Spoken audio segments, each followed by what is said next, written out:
Hola, buenos días, bienvenidos a la entrevista de hoy en GAFA TV Ecuador. Hoy día nos vamos a introducir a hablar un poco del momento político electoral que vive nuestro país, para lo cual he invitado cordialmente a nuestro estudio a Roger Celi. Él es de Observatorio Legislativo, una entidad que se dedica a analizar e investigar lo que pasa en el Parlamento ecuatoriano. Roger, mucho gusto y bienvenido a nuestro programa.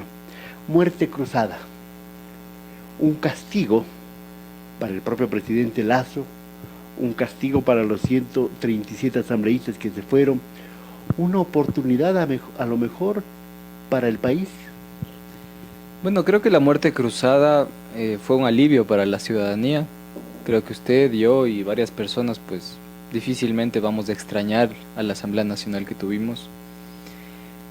Pero lamentablemente el próximo periodo legislativo, si no cumplimos con dos condiciones, pues posiblemente tengamos a los mismos legisladores o algo muy parecido. Vamos a hablar de eso hoy día. ¿Por qué los parlamentos en el mundo, obviamente en el Ecuador, terminan siendo un antro de descrédito, de desconfianza y de un sinnúmero de cosas, a sabiendas que son los primeros poderes del Estado, los que representan hipotéticamente a la democracia, representan a la política, representan a los electores? ¿Por qué caen en ese desprestigio los parlamentos en el mundo y en el Ecuador? Bueno, hay varias razones. Entre las más importantes, en primer lugar, es que el Parlamento difícilmente logra conectar con la agenda ciudadana. La agenda parlamentaria no conecta con la agenda ciudadana. Pongamos un caso. En una semana en el Ecuador en donde se incrementa el número de muertes violentas, la Asamblea Nacional está aprobando el Día del Bizcocho. Entonces, esa desconexión con la agenda ciudadana hace que la gente no confíe en el trabajo que hace la legislatura, por más relevante o importante que sea. Y en segundo lugar, usted lo ha dicho, los parlamentos en el mundo no logran conectar o generar credibilidad con la ciudadanía. Y esto se debe a que en el Parlamento confluyen muchas ideologías, muchos puntos de vista, muchas posturas. Yo siempre digo, afortunadamente tenemos Parlamento, que es una institución política, legal, del Estado de Derecho, que nos permite de alguna manera procesar el conflicto político. Y cuando ya no hay Parlamento, pues el conflicto político pues, se puede procesar en las calles, se puede procesar de otra manera que difícilmente abona la democracia. La muerte cruzada, y con esto termino esta parte, es un mecanismo constitucional, legal, por supuesto, pero la pregunta es, ¿esto abona la democracia? ¿Con esto vamos a tener un mejor país? Y esa es una pregunta, como que con este precedente del señor Lazo, del decreto 741, diríamos que el Ejecutivo, el gobierno, porque este es un Estado presidencialista, ¿no? No es parlamentario como otros países, queda en la impunidad. Cualquier presidente que se siente incómodo con su asamblea de turno, que le van a enjuiciar y están a punto de votar, como lo que pasó con el señor Lazo, dice se cierra y se acabó, y la impunidad queda ahí. Pero aquí hay un juego de intereses, como usted lo ha dicho. Los que escogen a los candidatos son los partidos y movimientos políticos. Los que eligen, en este caso, somos los ecuatorianos. Pero lo que pasa es que ahora hay partidos de alquiler y candidatos de alquiler. ¿Cómo superar esa cosa? ¿Cómo hacer que los ciudadanos sepan y disciernan quiénes son los caballeros que se presentan, los que están en la foto? ¿Y cómo hacer que los partidos no sean de alquiler y que no a la vuelta de la esquina estén buscando sus propios candidatos o los candidatos de sus propios partidos? Bueno, usted ha topado un punto muy neural en la política y son las organizaciones políticas y los movimientos políticos. Aquí hay varias cosas que hacer. No es una solución panacea para solucionar el problema.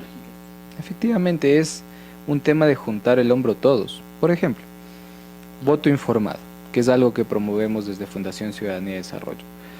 Difícilmente en unas elecciones con tan poco tiempo van a permitir que la ciudadanía se informe de los candidatos que están para la Asamblea o que están para la presidencia o vicepresidencia de la República. Y ahí hay un problema, ¿no? Si nosotros no votamos de forma informada, vamos a escoger a la cara más bonita, a la que más recordamos.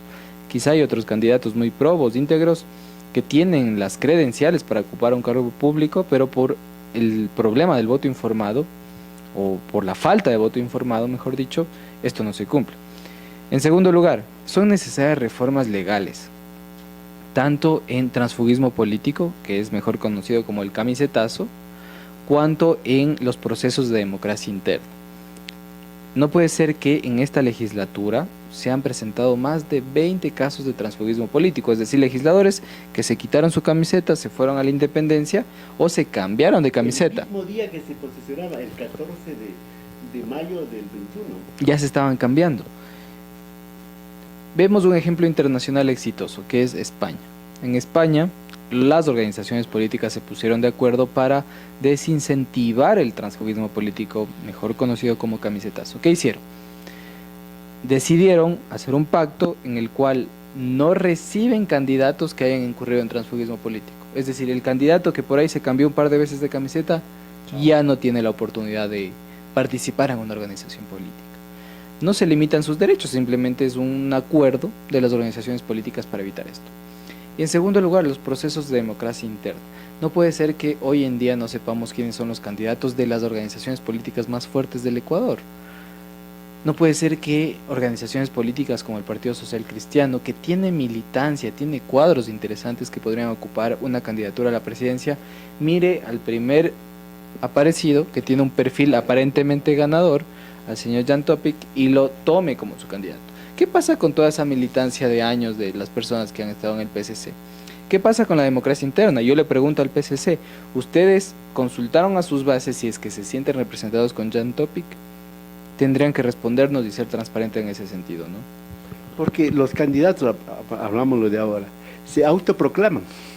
Y eso de la democracia interna o primaria es una vil mentira, una cerdosa mentira, diría la gente, ¿verdad? Pero los propios congresos no legislan, porque el Código de la Democracia se pone parche, pero esos parches son demasiado vulnerables o demasiado pensados para no hacer nada bueno. ¿Qué diremos? Yo no sé, quiero trasladar un poco. A mí me ha preocupado que en esta asamblea que se terminó el 17 de mayo, había gente que se creía súper dotada. Usted que ha estado observando con el Observatorio Legislativo, ¿cuál ha sido el desempeño dentro del asunto del trabajo, por ejemplo, de Vanegas, por ejemplo, de Llori, por ejemplo, de Villavicencio? Villavicencio parece, él se cree un superhombre, un super legislador. Cuéntenos, usted sabe de esas cosas.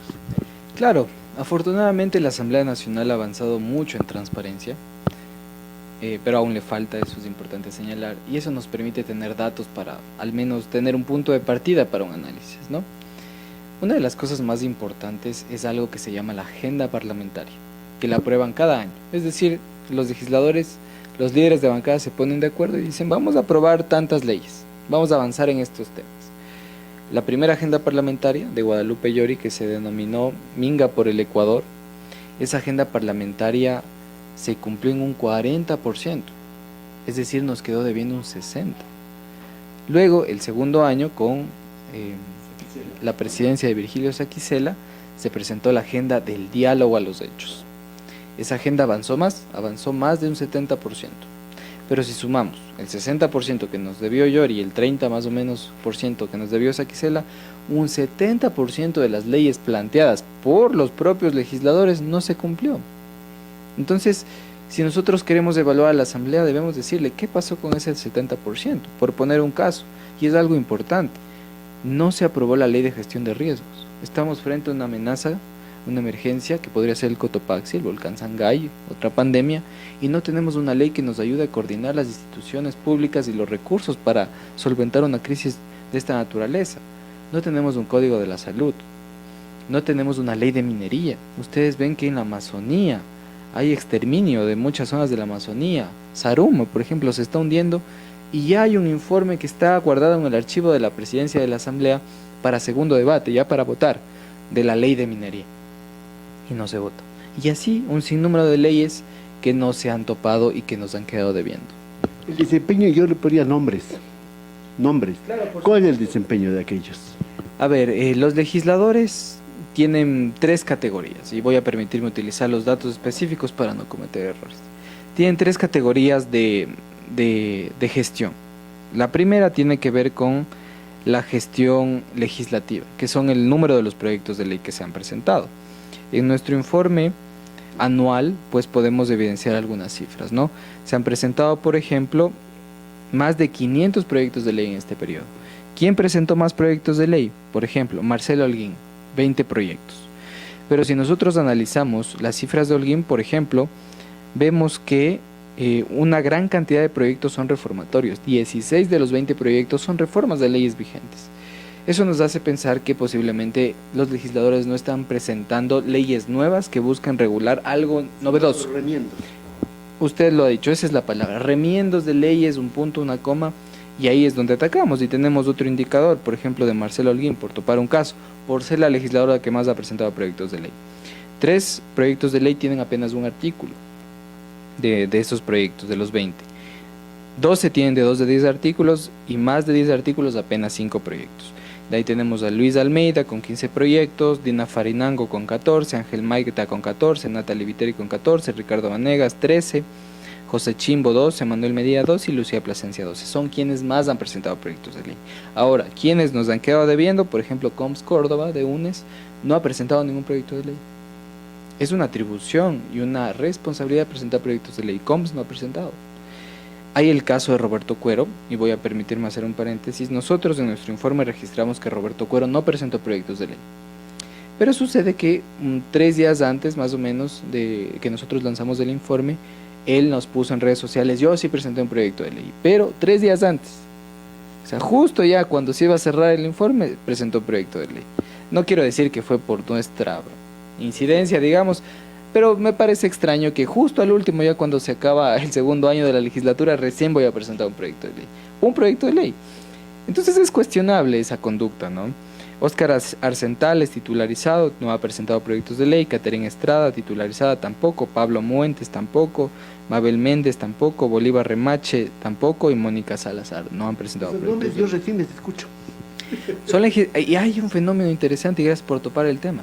Sucede que llegan los legisladores a ocupar una curul y luego se van a otros cargos. Pavel Muñoz, Marcela Guiñaga, por ejemplo, que fueron legisladores, pero Pavel es el caso más nombrado, ¿no? Él renunció a su curul y dejó a su suplente. Entonces, si nosotros vemos desconocidos en la asamblea es porque son suplentes que se han titularizado. ¿Cómo hacer? Y ojo, ojo a la gente. A lo mejor estos caballeros y otros van a postularse otra vez para ir a la Asamblea Nacional, porque parece que es un buen negocio. Yo digo, ¿qué hacemos? ¿Qué hacemos para corregir esta cosa? No vamos a revertir, porque los parlamentos, como son lugares de debate, de enfrentamientos, de tesis políticas, ideológicas, y también la dispersión. Pero ¿qué se puede hacer desde dentro de los partidos, dentro de la sociedad, dentro de la academia, para cambiar esta lógica y esta dinámica? Yo creo que la respuesta corta es cultura política. Lo que estamos haciendo hoy es cultura política. Estamos conversando sobre un tema político, estamos transmitiendo a la ciudadanía una idea, quizá la ciudadanía la acepte o no, pero cultura política es la vía, y sobre todo los partidos políticos. Si usted pregunta a los candidatos actuales, a legisladores, algunos, y a otros a presidente, ¿qué opinan de la política? Tal vez le digan una respuesta que a mí me espeluzna: yo no soy político. ¿Cómo no va a ser político y está participando en política? No tiene sentido. Hoy en día política es una mala palabra, cuando política debería ser la palabra más importante en el país, porque la política hace la sociedad, la política hace la economía, la política hace la educación. O sea, la forma en la cual, incluso los medios de comunicación, pasan a través de la política, obligatoriamente. Yo creo mucho en la libertad de expresión, pero hay Estado que va a ayudar a la libertad de expresión o a limitar la libertad de expresión. Hay que politizar a la sociedad, en el buen sentido de la palabra, para hacer una política transparente, honesta, y que la política sea el medio o el instrumento para solucionar los grandes problemas de la sociedad y cambiar la vida, en este caso, de los ecuatorianos. Roy, con esto termino. No sé si a título de mensaje, de reflexión, de colorario, lo que sea, ¿qué les pedimos a los electores este 20 de agosto? Por favor, para que a la vuelta de la esquina no estemos lloriqueando y nosotros somos parte del problema. Yo llamo la atención a la ciudadanía y le pido que haga un voto informado. Más que un voto, digamos, ideológico, un voto informado. ¿Qué significa esto?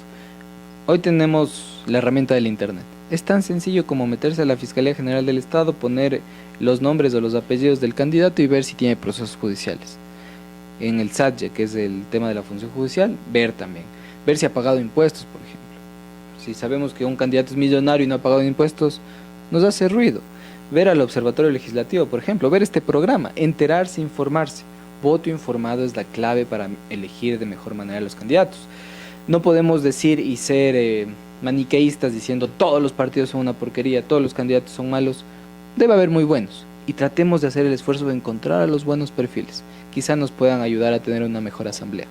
Y discriminar las redes sociales, los TikTok, porque ellos no deben elegir por nosotros. Y ahí no está la verdad, que debemos encontrar todos aquellos que vamos a las urnas cada vez que somos convocados, porque democracia es más allá de las urnas, más allá de ese papelito. Señoras y señores, gracias a Roger Celi, dirigente, miembro del Observatorio Legislativo, por darnos estas luces y comentar aquí de lo que pasa en los parlamentos y en nuestro Parlamento ecuatoriano. Señores, volveremos a seguir hablando. Hasta la próxima.